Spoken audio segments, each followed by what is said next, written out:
Hi everyone and welcome. I'm Amy Bojanowski-Bubb and I'm a psychotherapist and counsellor. Hi, I'm Dr Kirstie Fleetwood Meade. I am a counselling psychologist, an executive coach and a yoga teacher. And today we are going to do a podcast together where we're going to talk about all that women carry and what that means, and then we're going to talk a little bit about motherhood, maybe about being a therapist and a mother. We're both mothers to young children. See where the conversation goes. Yeah, I think we really want it to be a nice kind of warm space where you feel like you're just like two friends just chatting. Absolutely, looking forward to it. So maybe we should start by, I guess, explaining to people at home kind of what it means to carry something that's not ours, especially as women. Mm-hmm. Yeah, so I'm wondering what comes up for you when you hear that. I thought it was such an interesting question that you brought up when we were discussing this podcast together. And actually, at first, it made me think of this really beautiful video that you can see on YouTube. I don't know if you've seen it before, but it's called Women Carrying Things. And it's a videographer who has taken videos of women crossing the street, and they're carrying their children, they're carrying baguettes, they're carrying step ladders, they're carrying all kinds of things. That's wonderful. But it's really beautiful in its simplicity, but it just really made me think of that, because as women we do carry so much, don't we? Especially the invisible load of what we carry that isn't seen, but it's just held in our heads all the time, and those endless to-do lists, and holding our friends, our family in mind constantly. Yeah, I was thinking that when you were saying that, that beautiful video, I can imagine it's like, all the women out there are holding all the physical things that we notice, like children, like grocery shopping, whatever it is. But no one ever really sees the stuff behind, the under the surface things, and they're the hardest to carry. Mm-hmm. I mean, I think as women, we're kind of taught, I think, from maybe a young age, culture, society, that we should hold other people's emotions.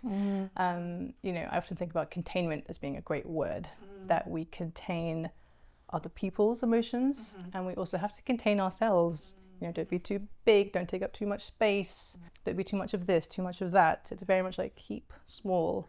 And it's heavy, isn't it? Yeah. That weight, it is heavy. And I think because it is not spoken about, because it is invisible, it's really hard to even delegate. I don't know if you have this experience, but to explain or to kind of hand over, I feel like, I think women understand it, but I feel like it can be tricky to explain to men sometimes. I don't know if that's been your experience as well. Yeah, definitely. I would agree with that. Yeah, it's almost kind of I don't know if it's an unspoken thing or an unspoken kind of understanding or rule. Women, we get it, we know it. It's even hard to put into words sometimes. And I think a lot of people don't even fully register what it means. Hence, when we start talking at the beginning about what women carry, it's kind of, what do you mean by that? And I think it can show up in all different kinds of ways. Feeling like you're always being really self-critical, or feeling like you have to kind of stay in line, kind of make yourself small. There's kind of almost like a shame you have about yourself, but you don't know why. Or maybe even in your body, feeling kind of a bit disconnected to yourself, like always rushing, or struggling to be in the present moment. So I think all of that can really relate to all the stuff that we're holding on to. Mm-hmm. And then sometimes you don't realize how heavy it is until you put it down. Mm-hmm. You see it and you're kind of, whoa, that feels big. And what do you think helps people to be able to even have that realization? Because I think you're so right. If you don't have that realization, you just carry it. It's like a really heavy backpack that you're wearing all of the time, but you kind of become accustomed to it. And so maybe you don't even notice actually how much you're doing, how much you're holding. Yeah. I mean, I guess both with myself and with clients, trying to help identify what those things are that we're holding. I'd say, and I'm sure this relates a lot to what we were talking about earlier about the mind-body connection, is when you sometimes feeling this kind of emptiness, or this kind of numbness inside, where you almost forget yourself for a moment. Mm-hmm. And I know I for one do that. Sometimes do that in my own therapy, when my therapist will ask me, where have you gone in your body? And I'll be like, my core's gone, and then let's get back in there. And that can be really powerful. For example, with myself, I do struggle with self-compassion sometimes, and that's a hard thing to say and to admit to in a way, because we're really always, trying to encourage that in our clients and naturally in ourselves. And I've often found this block where I know all the ways to extend self-compassion. I know that like the back of my hand. And yet with yourself, it's kind of, what is this block? And then using that, you know, in my own personal therapy or in my own journaling, I kind of, why am I struggling? Is that mine? Is that something else that I'm holding on to? Can I put it down? Yeah. How about you? Does anything else resonate? Yeah, absolutely. And I was just thinking, as women, I feel like we're conditioned from a young age to hold other people's needs in mind to the detriment of our own.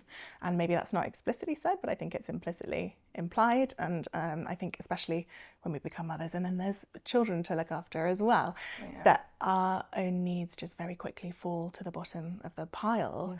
And so absolutely, I definitely resonate with that. You know, I'm often so busy holding so many people in mind, of course, with my work, you know, we're holding our clients in mind, but then in my personal life, you know, just as you were saying, the kinds of things that we might say to clients about how important it is to prioritize yourself, and I absolutely know that, and I try to do that where possible, but so often in the chaos of life, my own needs fall to the bottom of the pile, and I feel like, oh, I'm not doing the things that really light me up, that bring me joy, the things I need to fill my own cup. So I feel like I go through waves of being able to focus on it and doing it again, and then life gets difficult and stressful, and those things just fall off the agenda again. So it's definitely is an ongoing, it's a work in progress. It is definitely. And you know, as you said, like life can be messy, mistakes happen. Ultimately, you know, we're all human, and to make mistakes is human. And I often kind of say that to people if they're kind of, oh, what should I do if I trip over, if I fall over and I make a mistake, you know, kind of, well, it's okay to make a mistake. It's okay to not have it right all the time. I think as well, I know I'm not sure if you ever kind of feel a pressure of being, you know, a therapist, kind of, well, shouldn't you have it right all the time? You should know the answers. And, you know, of course, we're still human. Maybe some people forget that we're human, not superpowers. It's really, really hard sometimes. Yeah. I think, having own personal therapy. I know, obviously, when we're training, that's you know, it's like a mandatory thing. But I personally still find it so helpful, even years and years and years later. Yeah, absolutely. Because we're never finished, are we? There's always more to unpack, and there's always more to reflect on. And certainly, all of my colleagues are always so passionate about learning more and more. There's always so much more to unpack, more theories to think about and to apply to yourself. But I just really wanted to go back to what you were saying earlier. It's so interesting around the messiness and being imperfect. And I think in the therapy room, I find that a really kind of powerful act to be able to say, well, actually, that's a really interesting question, and I don't know. Maybe we could think about it together, and to really own the not knowing, because there is so much not knowing in life. But I think we can be hard on ourselves.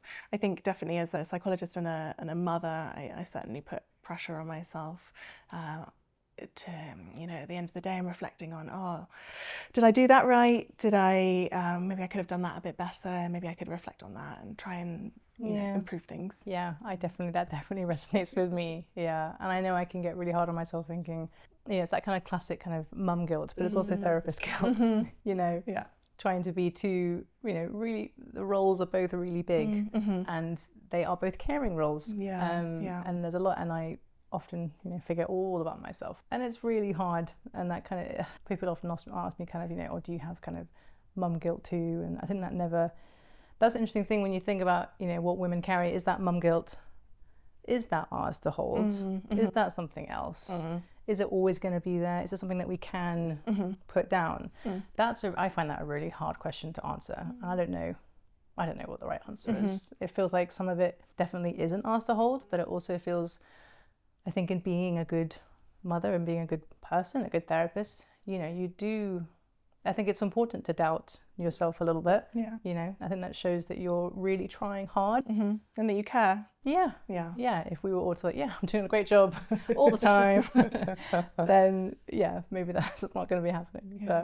But I guess I was just thinking then, I think it's still possible to strive and want to improve things and to do a good enough job, but without being too critical or hard on ourselves. Because I guess the idea of mum guilt, I find it a difficult one as well, because it feels like guilt implies that we've done something bad. Yeah. And sure, you know, we're all human, we mess up, and sometimes I might snap with my kids and then feel really guilty about that afterwards. I think the really important thing in that situation is to own it and to connect and to apologise. Because also to use it as an opportunity to model apologizing. Like I think a lot of, maybe it's a generational thing, but a lot of kind of other people don't apologize. They see that as like, oh, that will be maybe that's a weakness, or my child will think I'm not strong and should be respected, or whatever it is. Whereas actually modeling apologizing is so important. It's super healthy. Otherwise, how is any child gonna understand, you know, what true rupture and repairs are, and how to do that themselves?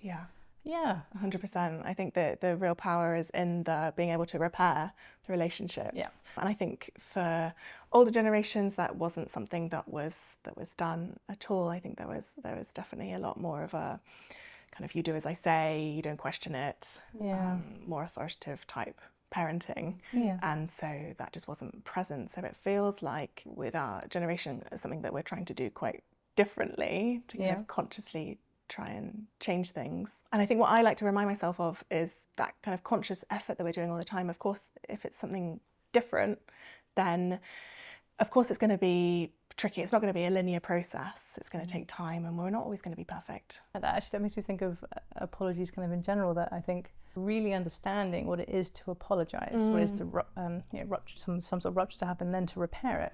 That's actually quite a hard thing to comprehend and then to process and put into action. And I think a lot of my associations with apologies come from, and maybe this is, you know, maybe this is more to do with kind of when you're sort of forced to apologize as a child, like, that was bad, apologize for it kind of thing. Then it's almost like it can be almost like a pleading of like, you know, please accept me again, please love me again, you know, I want to be back in your good books. And I think I have that association with apologizing, even kind of generally, and I've had to really work hard on kind of what it actually means to apologize and mean it. And that is something that if we're to teach children as parents or teachers or anything, that it's to be the modeling of it is so important.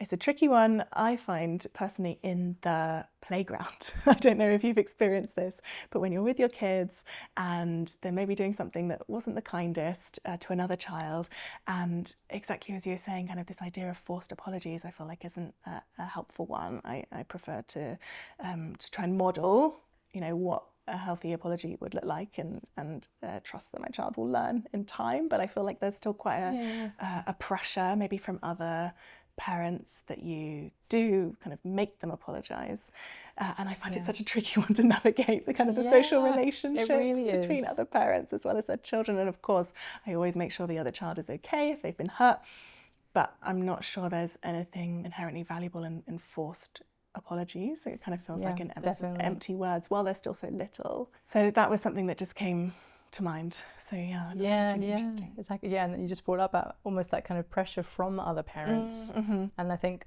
I'm not sure if you feel this way in terms of other women, but there is this whole thing about women being very competitive, not kind of wanting to be on the kind of level playing field with everyone, not wanting to support one another. And I know we're suddenly going off track a little bit, but suddenly made me think about something a colleague, another therapist, was talking to me about, always finding female relationships, like friendships, really tricky, because they are so, or they can be very competitive. They, you know, obviously there are very supportive ones out there, but then that makes you think of something that women carry. Is that something that has been passed down to us, like, you know, or is that more of a reaction? I'm not sure. Like sometimes I catch myself, you know, comparing myself to mums in the, you know, the school gates kind of thing, and I'm like, stop it, what am I doing? And it feels almost automatic, and kind of that doesn't feel mine to hold. It feels like something I've been told to do on some unconscious level. I think that underlying comparison, anxiety about not being good enough, is likely what drives that feeling of competitiveness, I think, between women. But I love finding supportive relationships when women feel empowered to support each other and to lift each other up, and I find such strength in those kind of amazing supportive relationships. But I hear what you're saying, that can feel tense as well, can be a tricky thing to manage. I think definitely there are also some environments that feel trickier than others. Like before I became a therapist, I worked more in the kind of corporate world, and that felt very competitive, comparative. You know, everyone was, lots of the female colleagues I had were almost quite ruthless sometimes, and it was horrible. Kind of, why can't we support one another? Naturally, kind of being a therapist, that feels quite different now, thankfully. Lots of my colleagues, or I think most of my colleagues, are very, very wonderful, very supportive. But also makes me think about those kind of school mums, that there's something about even being back at school, even if it's your children's school, going back to those kind of playground rules. Yeah, absolutely. And the maybe tension in the kind of WhatsApp groups and God, the WhatsApp groups. But I was also just thinking in the back of my mind what we were talking about with apologising earlier, and as women, how we over apologise. I think I see this sometimes within myself, and I do see this a lot with women that I work with in therapy room as well. Just apologising for existing. Sometimes it might feel like, you know, I was just thinking of a client who was telling me a story about how someone stood on her foot on the train and she said sorry, and she was thinking, why did I say sorry? I didn't do anything, he stood on my foot.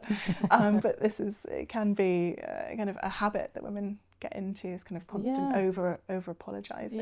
I don't know if that's something that you see in your... very much so, and I recognise it in myself as well. And you know, you're so right that, you know, on the surface it's kind of, saying sorry is nice. It's and people make jokes about how it's a very, it's a very British thing. Absolutely. But you're very right that underneath it,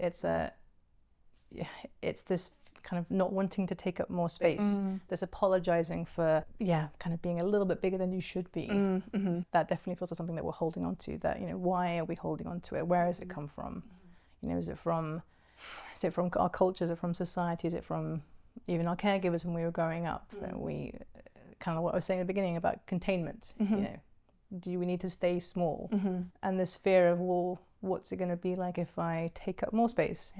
If I let myself be bigger in any kind of way that is. The clothes I wear, how I do my hair and makeup, what I say, my laugh, anything, you know, it feels like it could be endless.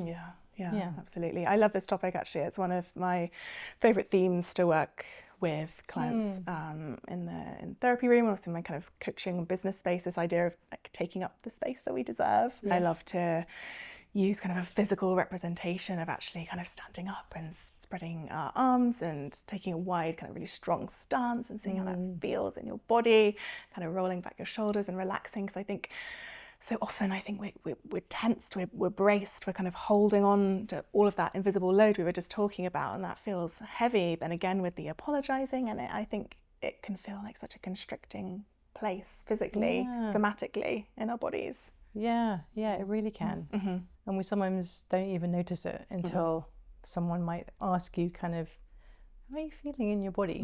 Where's the tension in your body? And you're kind of, stand up a bit more straight. Absolutely.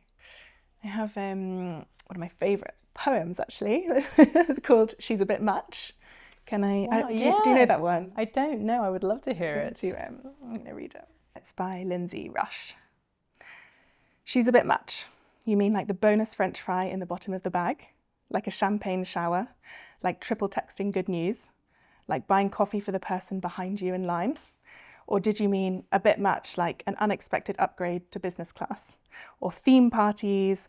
Or the band pretending to go off stage and then coming back for an unforgettable encore? Perhaps you were referring to that thing of being astonished by a sunset. Or how puppies flop around when they learn to run. Or the way that some people take karaoke really seriously. Maybe you meant sprinkles, confetti, balloon drops, witty comebacks, generous tips, fireworks, water slides, serotonin, cherries on top, and the fact that maybe we were put on this planet simply to enjoy ourselves. Then yes, I agree. She is a bit much. Aren't we so lucky she's here? I can feel shivers down my arms. That's really beautiful. I love it. It often makes me tear up a bit, because I think I really resonate with that idea of too much, and how I see that so much in my clients and my friends, and how it can feel so hard to take up that space. But actually, it's such a wonderful thing to take up that space, because I think it has a ripple effect. You know, I love this idea of when you move, everything moves, and I think when you see other women taking up space, it empowers you to do the same. I know when I think about the women that the friends, the family, the people in my life that I really admire, that I look up to and think, oh, how incredible it is that you feel this way and that you take up all the space, and I would love to do that, and I hope I can do that one day to the extent that I want to. It's so incredible, and it's just beautiful to see. Yeah, it really is. Yeah, thank you so much for sharing that. Oh, it makes me think of one of the questions that I was kind of reflecting on before our podcast today was about if you could whisper something to a younger version of yourself, even a younger kind of mothering version of yourself, you know, what would it be? And I was thinking kind of, it is something like, take up space. You take up that space. Yeah. You deserve to be there. Yeah, you are enough. And so also to enjoy it. You can enjoy it. And that feels almost kind of a simple thing to say, but I know a lot of it is feeling guilt, feeling, you know, everything about what we've been saying about making ourselves smaller, so that we can enjoy our lives. Yeah. We're not here just to serve other people. Yeah, no, I love that. Absolutely. I think that's such an important thing to reflect on. And I think for me, what would it be? What would I whisper to an earlier mothering person, other mothering version of myself? I think it would be trust the process. I think it's hard I certainly found it hard in the early kind of baby phase and newborn phase, where it feels intense and overwhelming. And I just think it's not possible to know how intense and overwhelming it is until you're in it, no matter what people tell you. I just don't think it's possible to understand. But just trust the process, that everything's a phase, you'll be okay, just to hang in there. Because I think when you're in the depths of it and it feels really intense and overwhelming, it will shift, it will change, things do get easier, just as life kind of ebbs and flows. I think trusting the process. That's really lovely. I think I have a tendency to kind of jump ahead to the next thing, to the next thing, to the next thing, and that's I have ADHD, and this was definitely a realisation for me, being diagnosed, you know, only in my 30s. But that's certainly something that I noticed in motherhood, is kind of thinking ahead, like, oh, when this happens, then it'll be easier, then it'll be easier. But then of course you're missing out on what's happening right now. That's also really beautiful. I think having my second child has really helped me. I think that's been a real positive to me, to just be able to go with the flow, and I'm not really feeling concerned about milestones or sleep, and just knowing that is what it is, and there's not really much I can do about it, and it will come right in the end. Interestingly, at least with my first, is I felt very similar for quite a while. And I think I was just kind of on automatic pilot. I'd been kind of planning it meticulously for so long that I was kind of, right, I can do this, just going through the motions, and also wanting almost there's this whole kind of, you know, thoughts and reflections about the sense of loss you can get from your old self, like your mother self. And maybe it was not wanting to think about that, maybe it was wanting to almost like grasp it back and cling to it. But I remember really wanting to keep my life as normal as possible, when of course, you know, that's a losing battle. And it coincided with, you know, with the pandemic a little bit, and that was when she was a bit older, but it was a hard time anyway, obviously. But I remember when I was reflecting on it earlier, just thinking, there's just this kind of numbness there a bit when I think about it.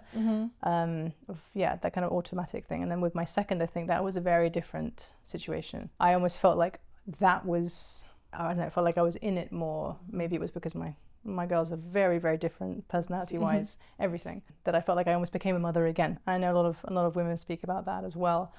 Yeah, and I felt a lot of disconnect when people would say, oh, things are always easier with your second. They're more, you know, the childbirth will be easier even before they come along. The early days will be easier. You'll know what you're doing. You'll just get into the swing of things. You'll be more relaxed. And I found none of that to be true. I felt everything to be almost opposite. The pregnancy was harder. The childbirth was harder. The early days were harder. She was so different to my first that I didn't know what I was doing. None of my tricks worked anymore. That's when I felt like it really hit me. So I felt in a way like a bit of a delayed reaction, but maybe it was I don't know what it was, but it's interesting thinking about it now. But it sounds like maybe, did you feel that the same with your second? Did you feel like it was a bit different? Yeah, I know a lot of what you were saying really resonated, actually.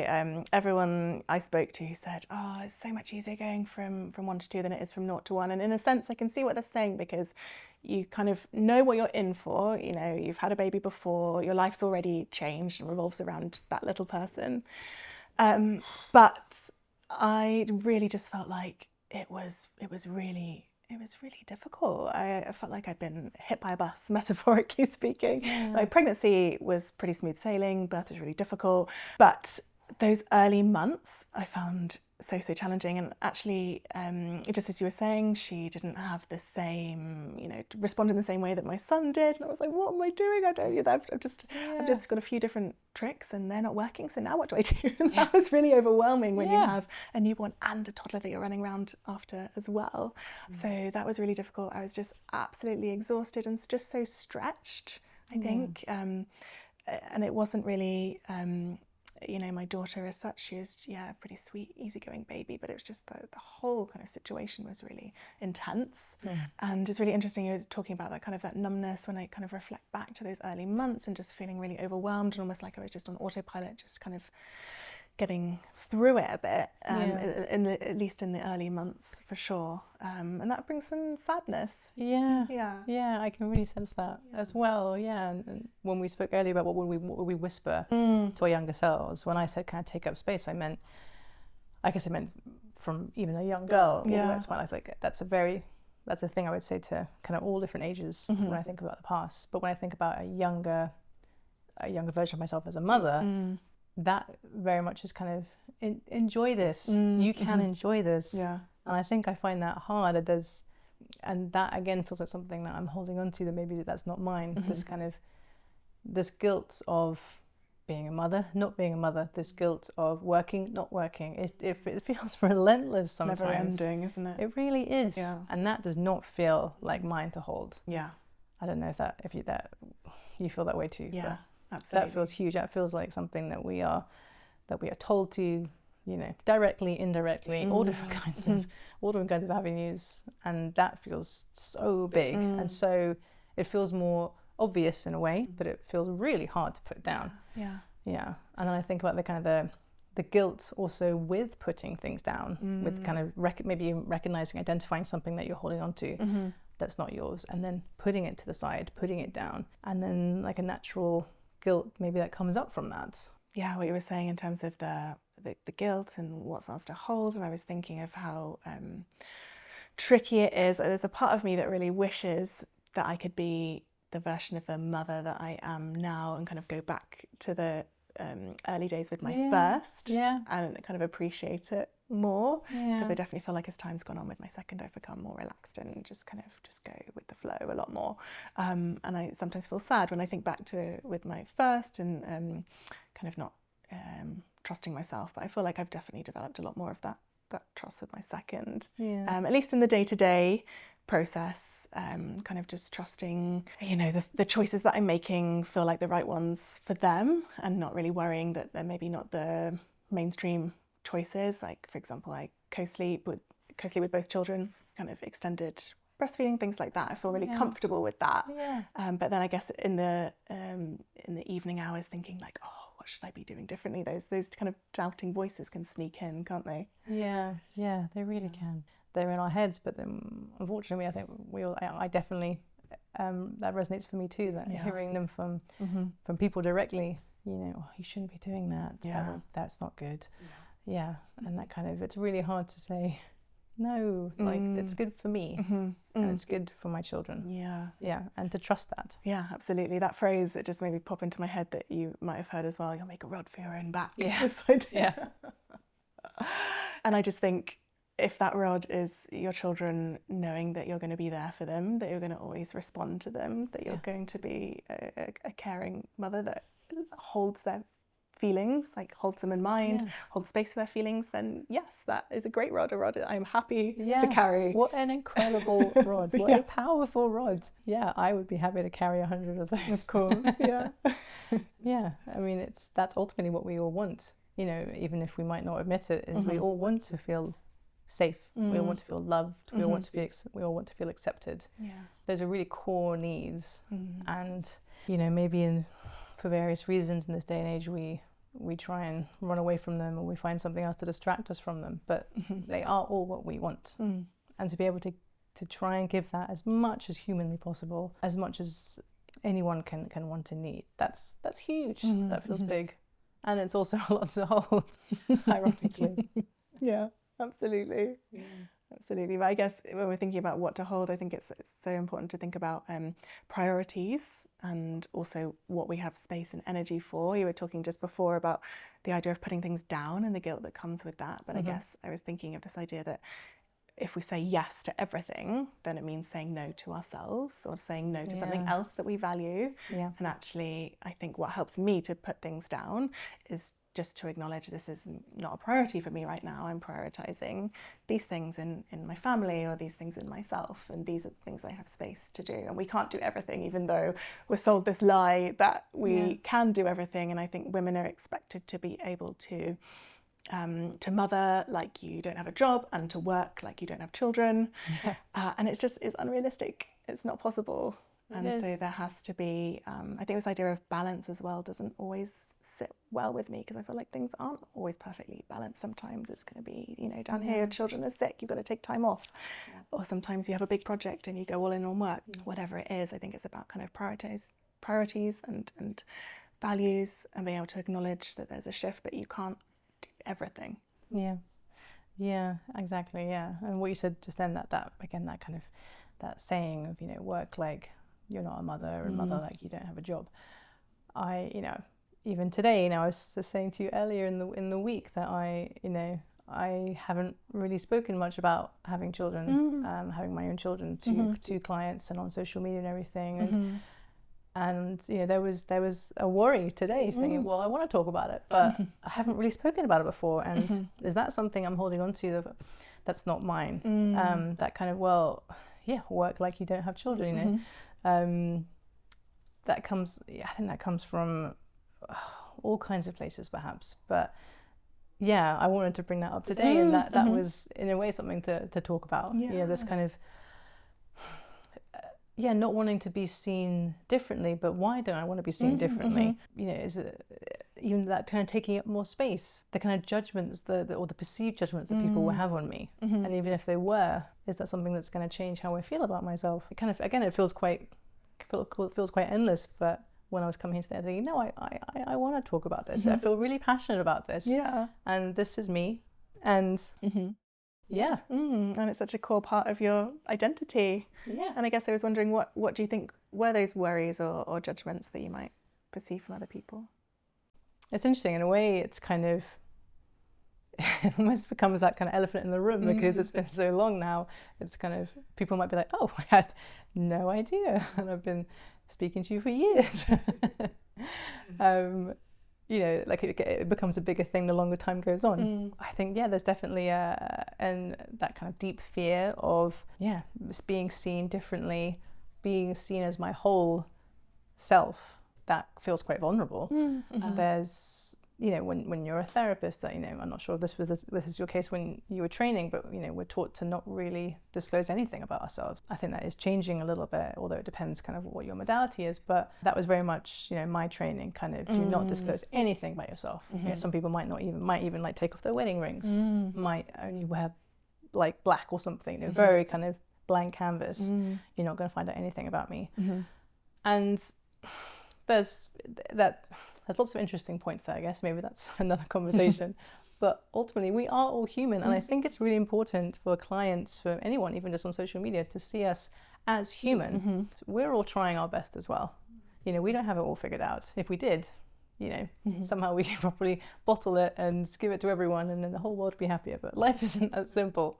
Again, like what we were talking about with child rearing, is by modeling apologies, by modeling, I haven't got it all figured out, and I'm trying my best, but I'm working on it, and I'm working really, really hard, and being my whole self, taking up space, loving myself, and modeling that to others, I think is really powerful. So I wonder, how does it feel sharing it today? It feels really good, I felt a little bit nervous, even in the instruction, saying, and I'm a mother. But it also felt like, yeah, and I'm a mother. And I'm so proud of that. So proud of that. I've learned so much about myself, and it's the most incredible job in the entire world. And I feel like if only people understood that and appreciated that more, I think even us as women, we would feel differently. You know, it would feel huge. You know, it really would. I remember once hearing someone say that it's an incredibly powerful job of ours. You know, bringing up children, helping them feel loved, to feel secure, to feel accepted. That's a wonderful thing. That's an honourable thing to take on. And it's such a big job. And when people say, oh, I'm just a mother, it's like, oh, no, you are not. No, you are not. You are so much more than that. Yeah. Yeah. There's so many roles, aren't there, that go into being a mother, being a nurturer, being a nurse and a chef and a therapist, and all of these things that go into, you know, looking after and raising children, and what an honour it is. And I think I just love watching them grow and develop. And as you were talking just then, it was just making me think about the really wonderful things about having children, because I don't know about you, but I feel like a lot of the things that we hear about online or kind of in the media is about how hard it is. And it is hard. I absolutely don't want to undermine anyone's struggles in parenting, because it's full on. It never stops and it's exhausting and it's draining, and can be really triggering as well. I speak a lot with clients about how they can find it really triggering having their own children, because it relates to their early experiences of being parented. But I guess I just wanted to give some space to talk about the really wonderful things about having children as well. I think what I really love in my own children is how they've really taught me to slow down and to appreciate little things. I just love seeing how, when they're seeing things, especially for the first time, and how incredible that is, like watching them like discover their hands and waving at trees that are waving in the wind, and just how sweet it is, and kind of so innocent.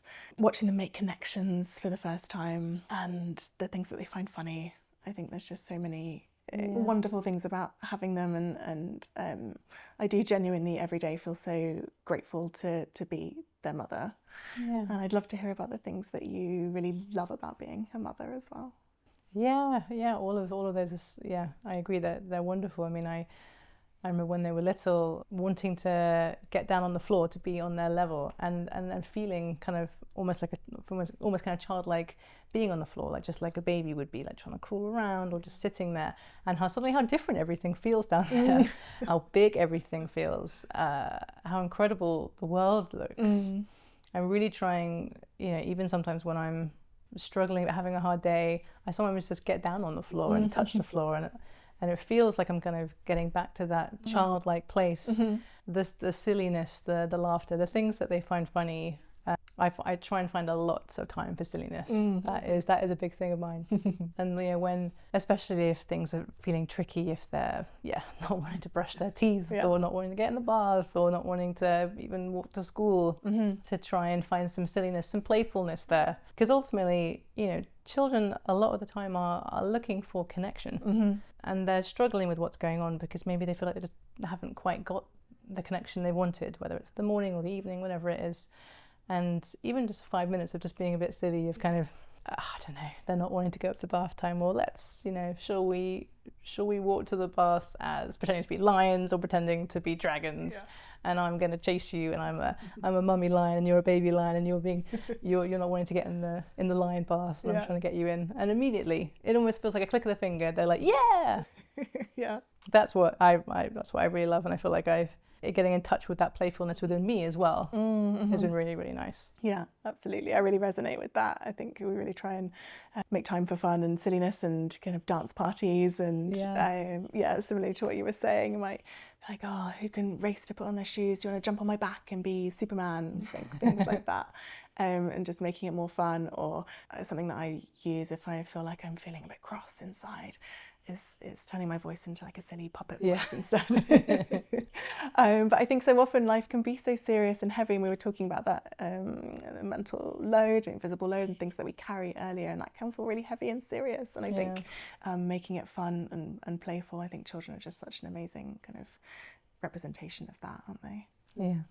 Yeah, exactly. Yeah. And I know that I can definitely sense a really strong playfulness, silliness inside of myself, even as an adult, and wanting to bring that out more, and really loving that my children can help me bring that out more. Like, I think behind closed doors at home, like I am very silly. I am very playful. I'm always messing around, and I love it. That is a big part of me. Yeah.